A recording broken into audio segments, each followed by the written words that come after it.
Якутия-24 продолжает работу в прямом эфире. Это программа «Итоги дня». В студии Влад Давыдов. Приветствую вас. Смотрите сегодня. Борьба с огнем в разгаре. В Якутии все силы брошены на тушение лесных пожаров. Какова ситуация на сегодня? За здоровье нации. С сегодняшнего дня на территории Якутии началась диспансеризация взрослого населения. Включены все районы. Праздник голубых беретов. Сегодня день воздушно-десантных войск. Прямое включение из Москвы и сюжет из Нерюнгри. Век живи, век учись. Пенсионеров Якутии обучают компьютерной грамотности. Бесплатно и для всех желающих. Рост пенсий, ипотечные каникулы, расширенный дальневосточный гектар, разбор законов, изменений и нововведений, которые вступили в силу с 1 августа.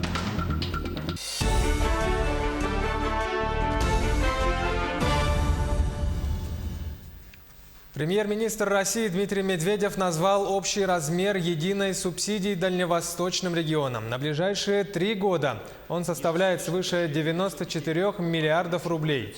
Напомним, что постановление о выделении единой субсидии дальневосточным регионам на строительство социальных объектов в центрах экономического роста было подписано в июне прошлого года. Всего на Дальнем Востоке 57 центров экономического роста, в которых проживают 80% населения региона, то есть свыше 6,5 миллионов человек. Документация все оформляется на уровне глав. В Якутии единая субсидия позволит повысить качество подготовки кадров под новые потребности региональной экономики, в том числе в подготовке новых кадров для строящейся Жатайской судоверфи. Об этом по итогам совещания в Южно-Сахалинске под председательством Дмитрия Медведева сообщил журналистам глава Республики Айсен Николаев. Он добавил, что на средства единой субсидии будет строиться кардиологический диспансер в Якутске. Кроме этого, начнется строительство круглогодичного детского лагеря под Якутском, также школы сада на территории опережающего развития Кангаласы. Глава республики отметил, что программа очень нужная, и она позволит повысить качество жизни якутян. Площадь пожаров в Якутии составляет менее 0,5% лесного фонда. Об этом сообщил глава региона Айсен Николаев по итогам совещания у председателя правительства Дмитрия Медведева. Он также отметил, что по лесным пожарам ситуация достаточно напряженная. Пожаров в этом году в 2 раза больше, чем в прошлом году. При этом площадь, пройденная огнем, на 30% ниже. Но По лесным пожарам ситуация достаточно у нас, конечно, напряженная. Вместе с тем надо понимать, что в Якутии 250 миллионов гектаров леса, и сегодня горит менее полупроцента. При этом, конечно же, надо понимать, что в этом году мы работаем гораздо эффективнее. У нас пожаров в этом году возникло в 2 раза больше, чем в прошлом году. При этом площадь, пройденная пожаром, на 30% ниже. Это значит то, что авиалесоохрана, силы МЧС, привлеченное местное население работают эффективно, и пожары тушатся быстрее. Уверен, что сейчас с подключением сил Министерства обороны и МЧС Российской Федерации у нас на территории начнет работать, усиливаться группировка МЧС России, будет Ил-76 привлекаться для тушения пожаров в Западной Якутии, дополнительные вертолеты будут перебрасываться, и уверены, что мы пожаротушение будем производить еще более эффективно. Благодаря применению авиации и усилению группировки огнеборцев площадь возгораний в Якутии уменьшилась на 42 тысячи гектаров. Об этом сообщили на внеочередном заседании комиссии по ЧС под руководством главы МЧС России Евгения Зиничева. В 5 раз сократилась территория распространения огня с 300 тысяч до 60 тысяч гектаров. При этом угрозы населенным пунктам нет. Сложная ситуация с пожарами по-прежнему сохраняется в Нюрбинском, Сундарском, Мегино-Кангаласском и Усть-Алданском районах. Туда в ближайшие часы направится самолет-амфибия БЭ-200 и 2 вертолета Ми-8. Кроме того, скоро в Мирный из Читы прибудет самолет Ил-76 для тушения пожаров в западных районах Якутии. Сейчас работает около 800 человек на территории, однако ощущается острая нехватка тяжелой техники. Сегодня я поднял этот вопрос в докладе министру МЧС, и Евгений Николаевич Зиничев обещал рассмотреть вопросы и рассмотреть возможность направления сейчас дополнительных гусеничных тракторов и средств для окапывания территории в авиации в Якутск и в Мирный, для того, чтобы затем мы довели их до наиболее горимых в настоящее время районов. Ситуация держится на контроле в МЧС России. Создан межведомственный оперативный штаб по тушению природных пожаров с дислокацией его в городе Красноярске. Ежедневно утром в 10 часов мы принимаем там участие, докладываем по обстановке и принимаем мерам по увеличению группировки и по ликвидации природных пожаров.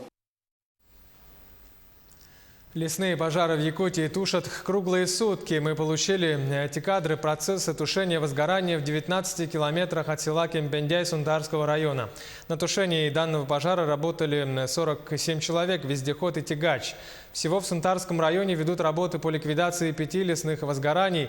Планируют задействовать десантную группу авиалесоохраны на противостояние пожару в 20 километрах от села Хоро. Предстоит работать в сложных условиях болотистой местности. К борьбе с лесными пожарами активно подключаются и сами жители. Например, на территории Синского наслега самоотверженно работал 31 местный житель, пожар успешно локализовали. К другим темам: повысить качество питьевой воды – это главная цель региональной программы «Чистая вода». Основой для принятия программы послужили результаты инвентаризации систем водоснабжения республики. Определено, что централизованным водоснабжением обеспечено 67% населения, при этом качественной питьевой водой лишь 59%. И преимущественно это городские жители. Таким образом, к 2024 году планируется построить и реконструировать 56 объектов водоснабжения. По итогам реализации этой программы ожидается, что доля населения, обеспеченного качественной питьевой водой из централизованного водоснабжения, составит 75%. Для реализации программы необходимо свыше 6,5 миллиардов рублей. Половину этой суммы планируется привлечь из внебюджетных источников. Роспотребнадзор России за неделю выявил свыше 50 партий продукции с нарушением тех регламентов. Товары реализовывали с нарушением сроков годности при отсутствии сведений об изготовителе. Специалистами были выявлены меха и меховые изделия без идентификационных знаков. В продукции легкой промышленности отсутствовала информация на маркировке изделия. А в 42 партиях пищевой продукции с нарушением требований присутствовали алкогольные и безалкогольные напитки, консервы, кондитерские изделия, молоко, мясо и яйцо. За последние 2 дня в Нерюнгринскую центральную районную больницу поступило 2 пациента с установленным клиническим диагнозом сальмонеллез средней степени тяжести. Известно, что пациенты употребляли продукты питания. Один из них употребил яйца домашней курицы, продукт собственного домашнего производства, после чего заболел.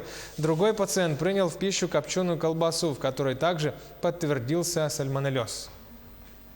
По той продукции, которая производит Нерюнгринская птицефабрика, случаев зарегистрированного сальмонеллеза в Нерюнгринском районе на сегодняшний день нету. Вот эта курица, которая производится, и продукты, вот наша больница, она не покупает эту продукцию. У нас контракты заключены с другими предприятиями, поэтому угроза для того, что наши пациенты заболеют сальмонеллезом, получая эту продукцию, сейчас отсутствует. С сегодняшнего дня всероссийская диспансеризация взрослого населения началась на территории Якутии. Бесплатное комплексное медицинское обследование смогут пройти жители всех районов республики. Подробнее Андрей Мухоплев. Для прохождения достаточно взять паспорт. Диспансеризация включает в себя 2 этапа. Первый этап заключается в прохождении медосмотра всего организма. Второй этап. Если у вас были выявлены изъяны, врачи назначат вам осмотр у узкого специалиста. Все медицинские учреждения переведены на усиленный режим работы. А это все больницы и поликлиники будут работать в будние дни с 8:30 утра до 20:00, а в субботу с 8:30 утра до 6 вечера. Это позволит трудящимся пройти диспансеризацию после рабочего дня. Сейчас для удобства, для быстрого прохождения диспансеризации есть возможность пройти всего минут за 20. Но для этого необходимо распечатать анкету, которую можете найти на сайтах поликлиники, в том числе в нашей поликлинике, пройти диспансеризацию. И там выходит анкета, которую можно заполнить в электронном виде и распечатать, принести, или даже можно на почту скинуть нам, в общем, чтобы было удобнее. Также для удобства граждан площади Якутска и крупные торговые центры оборудованы для прохождения диспансеризации, а именно площади Комсомольская, Ленина, Орджоникидзе и 50 лет Победы. Время работы в будние дни с 2 часов дня до 8 вечера, а в субботу с 12 до 6 вечера. Один из передвижных пунктов приема граждан на диспансеризацию посетил председатель правительства республики Владимир Солодов. Несколько лет назад я проходил плановую диагностику и выяснилось, что у меня высокое давление. У меня никогда раньше, я не задумывался, ничего не болело, просто выяснилось, что высокое давление. Врачи подсказали, что нужно главное это сбросить лишний вес. Я, в принципе, занимался этим, 20 килограммов сбросил. Сейчас не меряю давление, но как случайно меряется, здесь, наверное, тоже будет мерить, проверим. Вот. Но в последнее время, слава богу, давление, как у космонавта, и никаких лекарств, ничего не нужно. Все равно нужно на всякий случай проверяться. А особенно, конечно, это важно для людей в зонах риска, для людей старшего возраста. Поэтому я всех призываю воспользоваться возможностью в течение следующих недель прийти в диагностические пункты, которые у нас в большом количестве удобных местах развернуты, и пройти диагностику. По словам министра здравоохранения Якутии, диспансеризация в районах и сельских местностях проходит так же, как и в столице республики. Для малоподвижных граждан разработан особый метод приема. Для вашего удобства по графику на дом прибудет специалист, который вам необходим. Большее количество населения у нас как раз приходится на сентябрь-ноябрь, когда все возвращаются с отпусков, когда население может наконец-то заняться своим здоровьем, а не огородами. И поэтому у нас распределение планов, то есть 60%, оставшиеся полгода, в принципе, для нас это нормально.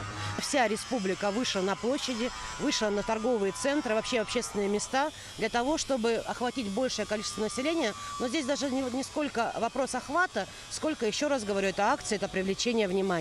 Каждый житель республики должен понимать, что прохождение диспансеризации – это лучший вклад в личностный потенциал и долголетие, поскольку даже самые серьезные заболевания можно предотвратить, если будут вовремя выявлены.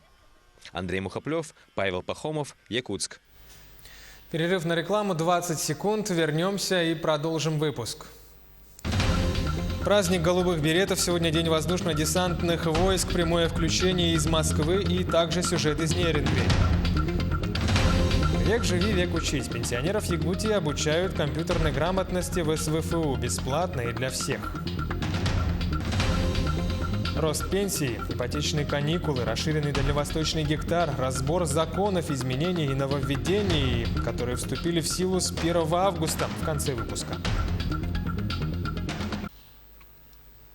Это итоги дня на Якутии-24. Продолжаем выпуск.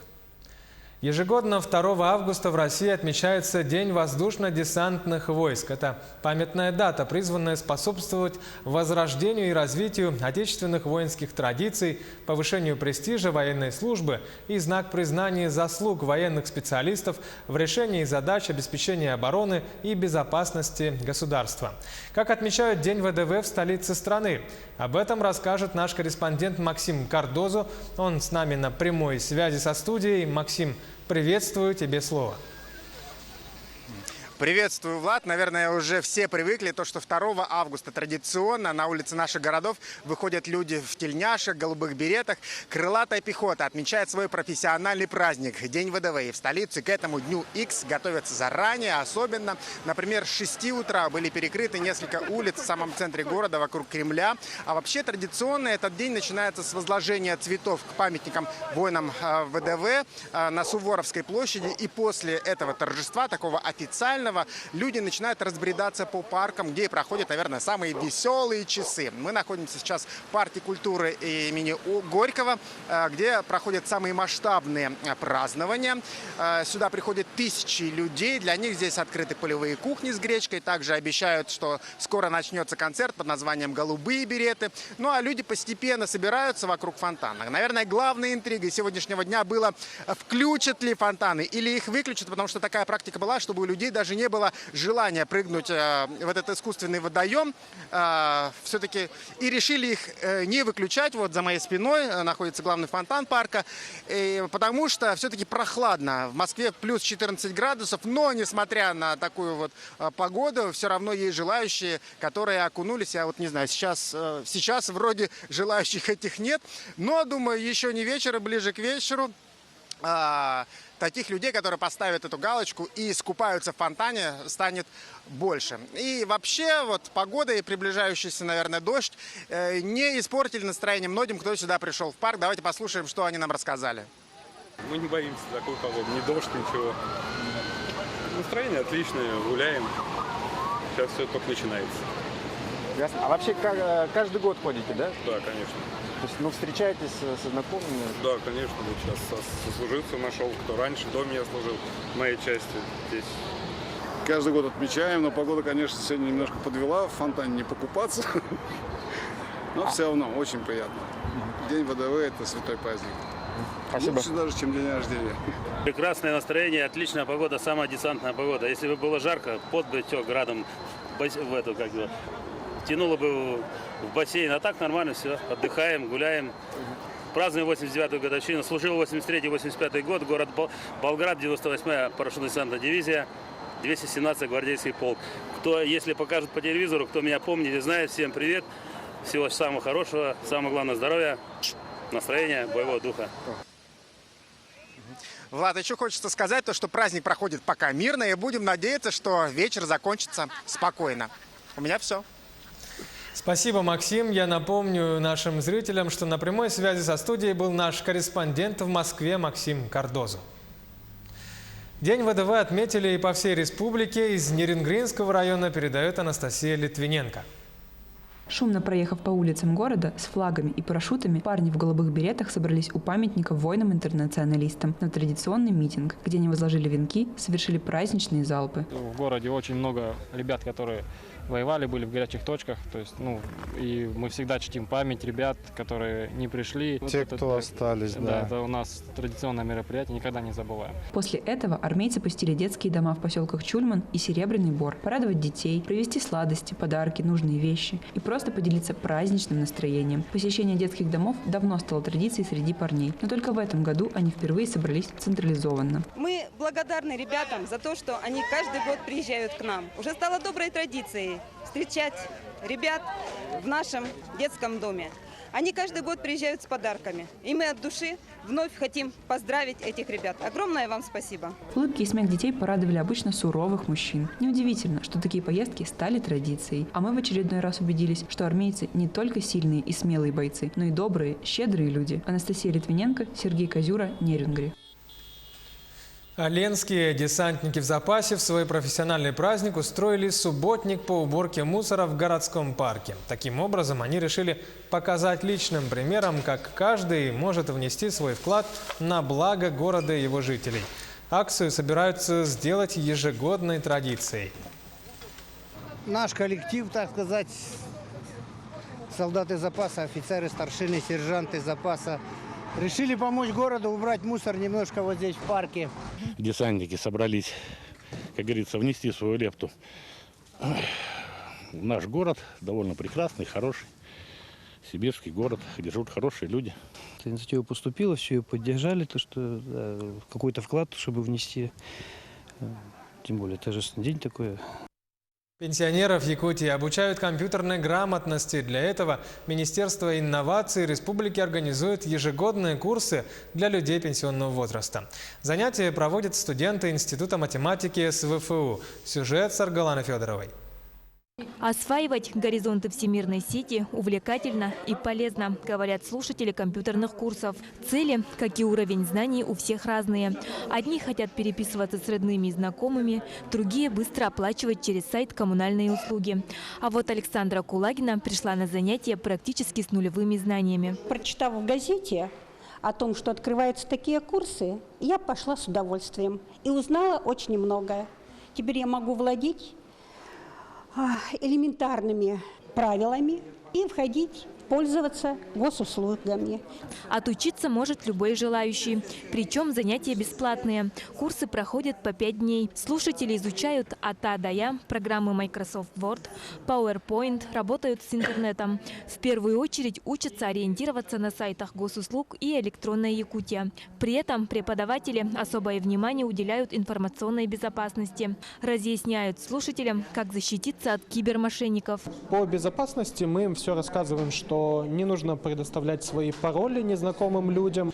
Мы им говорим всегда выходить из своих аккаунтов на незнакомых компьютерах, то есть на тех, к которым у вас нет постоянного доступа. Чтобы освоить компьютер, ничего с собой приносить не надо. Каждому слушателю для работы выдают ноутбук, а по завершении курсов дарят вот такое пособие «Электронная Якутия». Если что-то забылось из пройденного, легко можно найти подсказки. До конца августа курсы пройдут порядка 160 человек.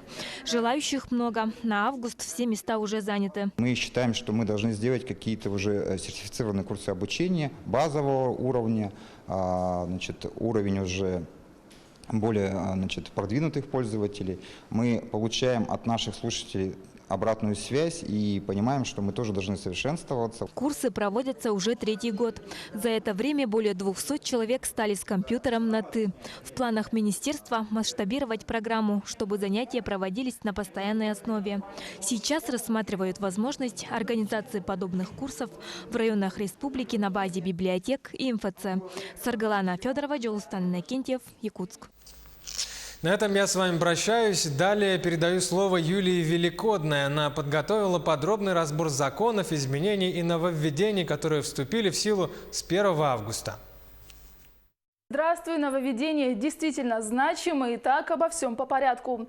Пенсию работающим пенсионерам действительно повысят, при этом на надбавку могут рассчитывать только те из них, кто получает белую зарплату. Размер указанного увеличения рассчитывается исходя из количества пенсионных баллов, заработанных конкретным человеком за предыдущий год. Правда, в расчет берется не более 3 баллов, но даже несмотря на это, прибавку получит порядка 10 миллионов работающих пенсионеров. В отличие от индексации страховых пенсий, августовская корректировка носит индивидуальный характер. Размер прибавки у всех работавших в 2017 году пенсионеров разный и в первую очередь зависит от суммы уплаченных за него работодателем страховых взносов. Максимальное увеличение 261 рубль 72 копейки. Увеличение пенсии получат с 1 августа 2019 года более 103 тысяч пенсионеров республики. Среднее увеличение по республике составляет 224 рубля 51 копеек. Ну а для граждан, которые оказались в трудной жизненной ситуации и не могут обеспечивать платежи по кредиту, станет подспорьем закон об ипотечных каникулах. Он вступил в силу, и теперь россияне смогут потребовать от банка сократить платежи или приостановить их на срок до полугода. Это не будет считаться просрочкой, поэтому не отразится на кредитной истории. Однако общая сумма по процентам возрастет. К тому же ипотечные каникулы россиян освободят от НДФЛ в соответствии с налоговым кодексом. Возможность заморозить платежи расценивается как материальная выгода для гражданина, ведь он экономит на процентах за пользование банковскими средствами. Также от НДФЛ будет освобождена компенсация ипотечных кредитов многодетным семьям. Эта льгота будет распространяться на период с 1 января 2019 года. Здесь есть определенные условия, которые нужно соблюсти. Да? Это касается только тех граждан, которые получили ипотечное кредитование до 1 октября 2014 года в российских банках. И в том случае, если они реструктуризацию, то есть помощь получили только в соответствии с правилами, которые предоставляет правительство, утвердило правительство Российской Федерации. В том случае, если физические лица получают реструктуризацию ипотечного кредитования по порядкам, предусмотренным внутренними правилами банка, в этом случае данная льгота не распространяется на данных лиц. За отказ сменить сотруднику зарплатный банк вводятся серьезные штрафы. Работодатели, отказавшиеся сменить своему сотруднику по его заявлению зарплатный банк, начнут штрафовать на сумму до 50 тысяч рублей. При этом сменить кредитную организацию можно будет не за 5, а за 15 дней. Переходим к земельным изменениям. Дальневосточный гектар начнут давать в Бурятии и Забайкальском крае. Предполагается, что это приведет к снижению оттока местного населения, вовлечению неиспользуемых земель в хозяйственный оборот и ускорению социально-экономического развития этих двух субъектов федерации. Так, с 1 февраля до 1 августа 2020 года участки смогут получить люди, зарегистрированные в других субъектах Дальневосточного федерального округа, а с 1 августа 2020 года подать заявление о предоставлении в безвозмездное пользование надела смогут все россияне и соотечественники, проживающие за границей и желающие вернуться в страну. Ну а что касается сделок с жильем в долевой собственности, не нужно будет удостоверять у нотариуса. Другими словами, договор купли-продажи, дарения, наследования или ипотеки долей может быть заключен в простой письменной форме, если подписан всеми долевыми собственниками недвижимости без исключения. Отмена обязательного нотариального сбора для собственников, участвующих в одной сделке, позволит значительно снизить финансовую нагрузку на граждан и сделать процесс оборота недвижимости, находящейся в общей долевой собственности, более простым и доступным. При этом, по желанию собственников доли, любую сделку, как и прежде, можно будет удостоверить у нотариуса. Еще одним нововведением августа стало то, что Генеральная прокуратура сможет запрашивать в банках и уполномоченных органах других государств информацию о наличии у чиновников счетов в иностранных кредитных организациях. В случае невозможности получения такой информации органами прокуратуры запрос в Центральный банк иностранного государства или к иностранному регулятору финансового рынка будет направлять Банк России. Ну а соотечественники смогут вновь получить гражданство России в упрощенном порядке. Граждане, которым выдали российский паспорт до 2010 года и впоследствии изъяли его, смогут снова получить российское гражданство без прохождения дополнительных процедур, получения разрешения на временное проживание и вида на жительство. Согласно инициативе, эти граждане имеют право до 2025 года получить гражданство в трехмесячный срок без выполнения таких дополнительных условий, как получение разрешения на проживание и вида на жительство, подтверждение наличия источника средств к существованию и сдача экзамена по русскому языку. Этот закон напрямую касается до 100 тысяч соотечественников.